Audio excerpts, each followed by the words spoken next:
একটা বান্ডিলে কত করে আছে? 50,000 কাউন্টিং এর ডিসিএম সাহেব কই আপনি দিবেন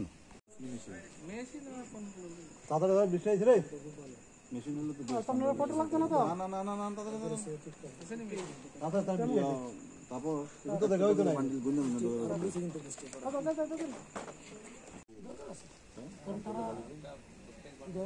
না গুনলে আপনি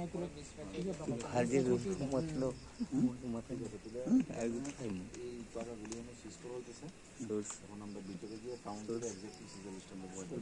সবার সামনে আমাদের সাংবাদিক ভাইরা 29 30 এখানে আছে 31 20 লাখ 63,000 এটা কত টাকার বান্ডিল এটা 10,000 এর মধ্যে ঢুকা এর 3,100 টাকা আছে এই স্কোয়ার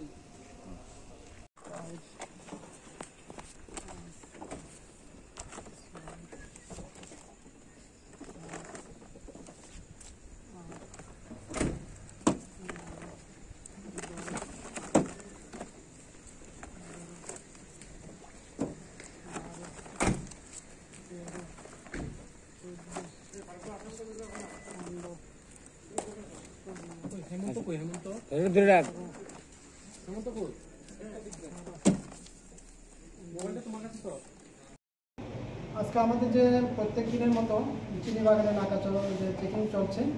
ওই চেকিং আমরা আজকে একটা যখন গাড়ি চেকিং করছিলাম যার নাম্বার TR05E0654 মারুতি সুজুকি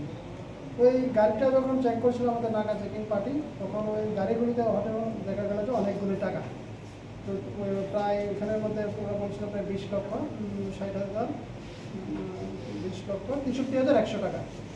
তখন আমাদের ওই টাকাগুলি নিয়ে সন্দেহ হয় সঙ্গে সঙ্গে আমাদের সিনিয়র অথরিটি এবং ডিসিএম কন্ডাক্টর স্যারকে আমরা খবর দিই খবর দিয়ে দেওয়ার সময় থেকে তারা টাকাগুলি সম্পর্কে কোনো সহজ উত্তর দিতে পারেনি তখন সঙ্গে সঙ্গে আমরা ওই টাকাগুলি সিজ করি এবং গাড়িগুলিকে আমরা সিজ করি এবং গাড়ির যে চালক এবং সঙ্গে যে আরেকজন সঙ্গী ছিল গাড়ির চালকের নাম হচ্ছে অর্পণ নন্দী আর ওনার সঙ্গে ছিল একজন সৌরভ সিনহা দুজনকে আমরা আটক করে থানাতে নিয়ে আসি রাত তো প্রায় এখন 12টা তো এই যে টাকাগুলো এখন কোথায় রাখা হয়েছে এখন আমাদের রাখা হয়েছে মানে কৈলাসহর থানায় প্রাথমিক তদন্তে কি মনে করছেন আপনারা প্রাথমিক তদন্তে এখন আমরা ওদের যে বাড়িতে আমছড়া পিএসএর আন্ডারে আমরা একটা মেসেজ দিয়েছি ওদের কি অ্যাক্টিভিটিস ভেরিফিকেশন করার জন্য